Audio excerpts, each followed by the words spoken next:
What are we talking about, Morgan? All right, guys. So today we're going to talk about how to remove bad reviews in Upwork. And yes, it is possible. First, we're going to talk about the scenarios in which you would want to do so.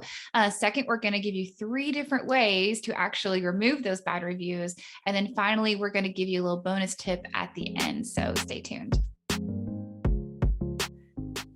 All right, hey guys. So if it's your first time watching, I'm Morgan Overholt. I've made over $600,000 on the Upwork platform. So needless to say, I have seen it all, honey. And this is Elena O'Neill. Hi, I'm Elena O'Neill. I'm also a freelancer. I work in collaboration with Morgan on blogs and freelancing. And so, like I said earlier, we're going to talk about how to remove those bad reviews. But first, I kind of want to talk about the scenarios in which you might want to remove a bad review. I have definitely had my share of situations in which that would happen. So I think, and Elena probably has too. So I think it'd be really fun to kind of start this video out by talking about like different scenarios where you might want to consider removing a review from your profile first before we talk about exactly how to do it. I know for me, and I'll let Elena kind of speak to this as well. The most obvious one is probably a toxic client who, like becomes really angry or starts making threats or starts saying, oh, I'm not going to pay you or blah, blah, and of course, might not lead to a fabulous review. I've definitely had this problem before myself. So, luckily only a couple of times, knock on wood, but I've definitely had that problem where we just didn't get along or something happened and it led to a not so stellar review. The second might be for me personally, like a disorganized client. Like for instance, one of the really bad experiences I had on Upwork was a guy who everything seemed fine. And, we were like really good and his budget was really good. And then he goes, okay, well, I'm going to leave for 2 weeks on a cruise and you work with my staff who I'm going to leave behind with you. And they know exactly what I want. So they're going to walk you through the whole thing. I'm like, okay, cool. He leaves on his cruise. I talk to his staff. They have absolutely no idea why I've been hired. So like they were trying to reach him on the cruise and he can't be reached. And like for the next 2 weeks, we're just kind of trying to like sort of figure it out, why I was hired, what we're supposed to be doing. And by the time we gets back, we hadn't done anything like he really wanted. And of course he left me like a 3-star review on Upwork, which isn't great. I mean, he didn't like completely rip me a new one because I think he sort of understood it was his fault, but also come on, with no instructions, I'm not a literal mind reader, guys. So I also had that one removed on my profile as well. So those are a couple of scenarios, just to name a few that I've personally experienced and had those reviews removed. The main bad experience, I would say, on Upwork specifically, which I haven't had as many clients as you have through there, but there was one client where we had a fixed rate job, which since then I do prefer hourly rate jobs, but it was fixed rate and they just kept dragging it out for months. I mean, this went on for several months. And as you guys know, unless you set those milestones, you don't get paid unless that gets approved. So it's already dragging out. I said, hey, can we close this out?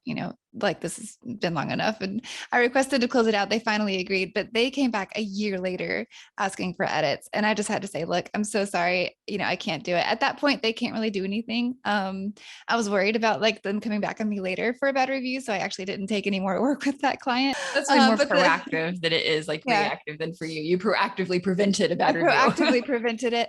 So I haven't actually had to remove a bad experience. I feel like I really go after like the very safe jobs, to be honest. But I want you guys to know it's totally normal. If you work with a lot of clients, especially, you're going to run into a bad client every now and then. So don't freak out. There are ways to take care of it. All right, ready to get into some of the tips? Yeah, let's get started. Tip number 1, top-rated freelancers can actually request to have a bad review removed every 3 months. And this is what I did when the guy kind of like left on his cruise and the instructions weren't clear and he gave me a 3-star review. Now, some of you guys are saying it's not really a super bad review, especially since he really didn't leave like any bad public feedback. It was just a 3-star and it was dragging me down, dude. So it bothered me because I'm used to 5-star reviews.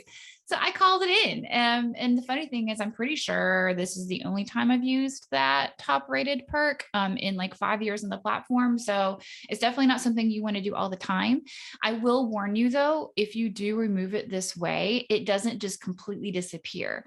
And we'll put a screenshot up on the screen because I've got this on my blog as well, which you can read the full blog article below if you prefer to read instead of watch videos where I've talked about this in great detail.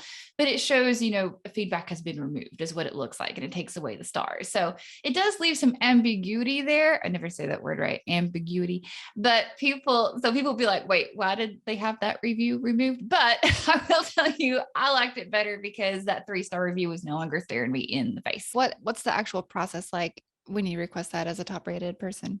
Okay, and so to have a bad review removed, in order to employ that top rated perk, all you've got to do is you contact customer service and you let them know what happened, and you identify the review in question and the one that you want to have removed, and they usually take care of it. The process, I think for me, took a whopping 24 hours, if not less. And then the number 2 way to remove a bad review is if it disputes the Upwork's terms of service. All right, so there are definitely some kind of fail safes in the Upwork system that would trigger having a bad review removed, or allowing you as a freelancer to contact customer service and say, hey, I believe that this review violates the Upwork terms of service. And believe it or not, there are certain things that these clients can say that violate those terms of services in your reviews. Now, I definitely recommend reading the full terms of service on Upwork so you can understand this for yourself. But at the time of this recording, here are just some of the sample violations which could potentially allow you to have that review removed. Okay. The first one is that a user attempts to coerce another user by threatening to give negative feedback. That's always a super fun one. Upwork doesn't like coercion, apparently. Well, it's like feedback blackmail is what that is. Basically, yeah, they don't put up with feedback blackmail. So yeah, just remember that one. And I actually have been blackmailed before. So good one to keep in mind, guys. A user incites or encourages violence. So it's not like a forum. They can't just be like, threatening people in the review section. The client demands free services in exchange for a 5-star review. They also cannot do that, or gives a bad review because you did not render free services. So you can also flag that. And then finally, if the client expresses views unrelated to the work in the feedback system, such as political, religious, or social commentary. So like, for instance, they can't call you, a name or refer to anything like that. And you can have all of that reviewed. So if it gets real bad and it violates any of those terms of services, items, then you can have it reviewed. I'm guessing that's after the fact. If they leave a review that contains one of those things, once again, you contact customer service. Is that right? Yes, you contact customer service. Now, luckily, again, knock on wood, I feel like I'm jinxing myself in this video. Does not happen yet, but if it did, I would definitely contact customer service. Clients be crazy sometimes. And then kind of the third one is actually what Elena was sort of kind of alluded to, but you give your client a full refund. So this is something that personally happened to me in the very early days when I was on Upwork, because this is a client who, similar situation to what Elena talked about earlier, and I'm sure a similar situation to what everybody else has been here and had to experience, because this is a common flaw when you don't know how to handle clients and don't know how to look at the red flags ahead of time, and you end up in a bad situation. All right, but this particular client, it was like the first couple of months I was on the platform, they hired me to do a flyer. They told me what style they wanted. The flyer was $50. Today, I wouldn't take that on for $50. Back then, I was desperate. I did it. Okay, whatever. So here we go. So I did the flyer, and I thought, honestly, it was one of the most beautiful flyers I've ever made in my entire life. I still use it in my portfolio today, and it was like 5 years ago. So I loved it. Piece of art. So it was exactly what they asked for. And they swore to me, no, I hate it. It's not at all what I asked for. And I'm like, okay. And then they sent me a completely different style than what they asked for the first time and asked me to emulate that. So already I'm like, but I did it anyway. I was desperate and didn't know what else to do. This client begins to just start getting really, really hostile and start saying, oh, you don't understand. You can't see what's wrong with this. Like, you should be able to tell me. And I'm like, no, I need you to tell me what you don't like. And they're like, yeah, I shouldn't have to do that. And like it's really, really off the rails. Okay. So long story short, they kind of start threatening me and all this stuff, like how they're not going to pay me and blah, blah, blah.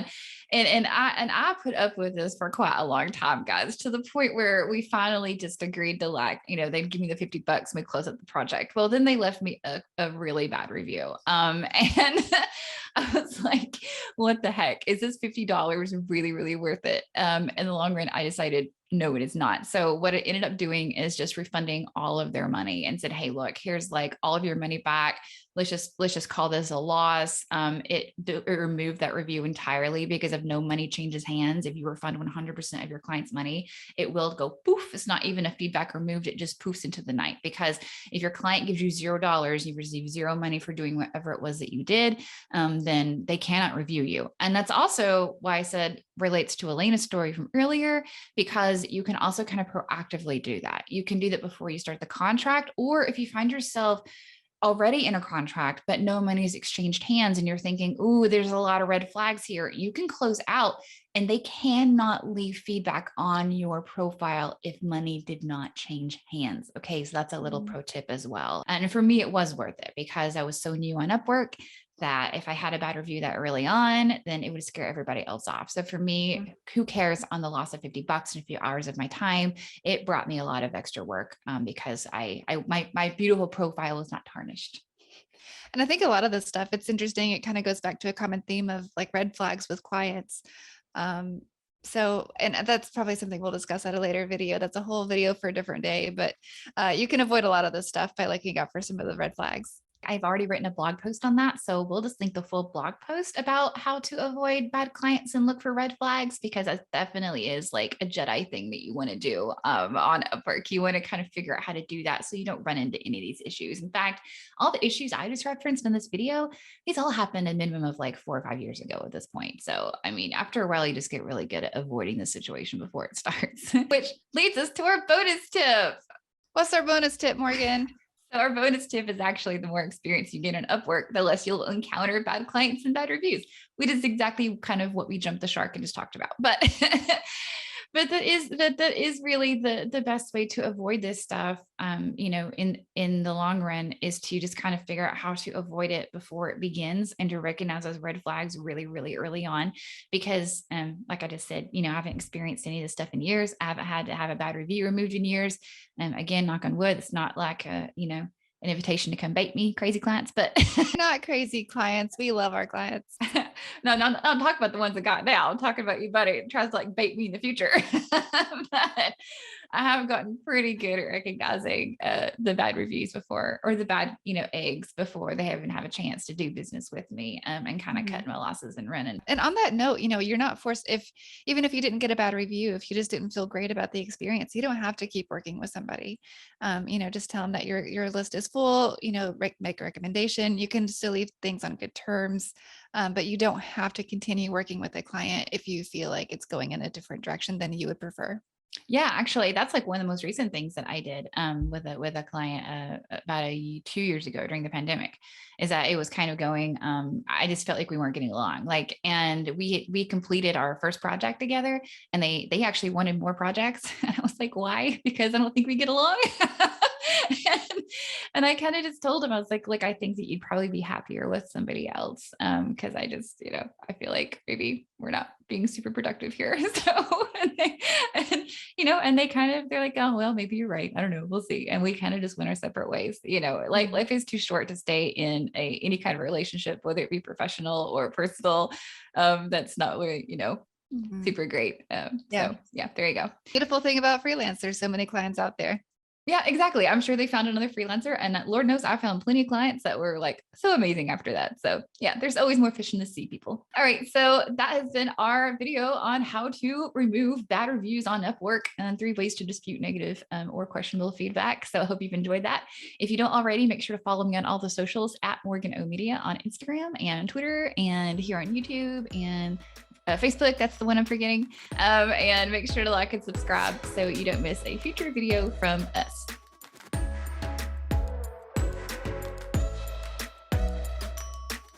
Today, we're going to talk about how to remove bad reviews on Upwork. And yes, it is possible. First, we're going to talk about the scenarios why. First, we're going to using different. All right, sorry. First, we're going to do this. First, we're going to do this. All right, go ahead.